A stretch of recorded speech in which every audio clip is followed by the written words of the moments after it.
அன்புள்ள ரிஷப ராசி அன்பர்களே வணக்கம். ரிஷப ராசியினருக்கு செவ்வாய் பயிற்சியை பெற்ற பலன்களை நாம் பார்க்க போகிறோம். முறைப்படி செவ்வாய் ரிஷப ராசியினருக்கு விரயஸ்தானத்திற்கும் 7ஆம் இடமாகிய கலஸ்திரஸ்தானத்திற்கும் உரியவர். அவர் கலஸ்திரஸ்தானத்திற்கு உரியவர் என்பதால் தற்சமயம் அவர் 3ஆம் இடத்தில் நீச்சமடைந்திருப்பது தைரிய குறைவு, மனோபல குறைவு உண்டாகும். மனதில் தைரியம் இருக்காது, படபடப்பு இருக்கும். சிறு உடல் உபாதை என்றாலும் மருத்துவரை சென்று சந்தித்தல் வேண்டும். மற்ற கிரகங்களினால் அளவோடு நன்மைகள் கிடைக்க வாய்ப்பு உள்ளது.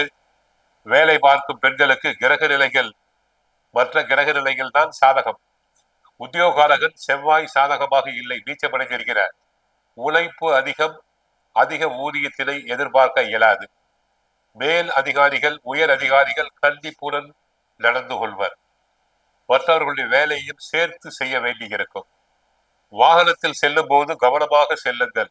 ஹெல்மெட் இல்லாமல் செல்லக்கூடாது. சிறு ஊதிய உயர்வினை தாங்கள் எதிர்பார்க்கலாம். திருமணமாகாத கன்னியருக்கு திருமணம் செய்வதில் சற்று தடங்கல்கள் ஏற்படலாம். மனதிற்கு பிடித்த வரன் அமைவதில் தடங்கள் தாமதங்கள் உண்டாகலாம். ஜீவனஸ்தானத்தில் ராகு இணைந்திருப்பதால் பணிகளில் அதிக கவனம் செலுத்த வேண்டும். மேல் அதிகாரிகளுடன் வாக்குவாதம் செய்யக்கூடாது.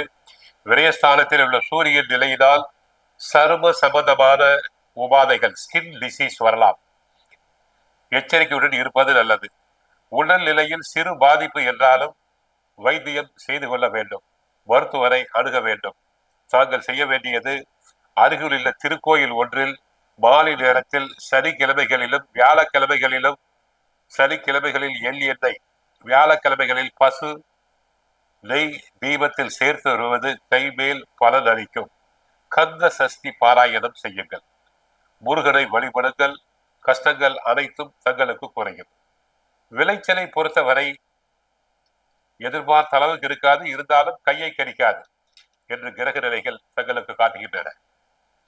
எப்படியோ ரிஷபராசினருக்கு சனி பகவான் லாபஸ்தானத்துக்கு சென்றுள்ளார். ஒரு கிரகம் பாதிப்பு, மறு கிரகம் ஓரளவு தங்களுக்கு முன்னேற்றம்.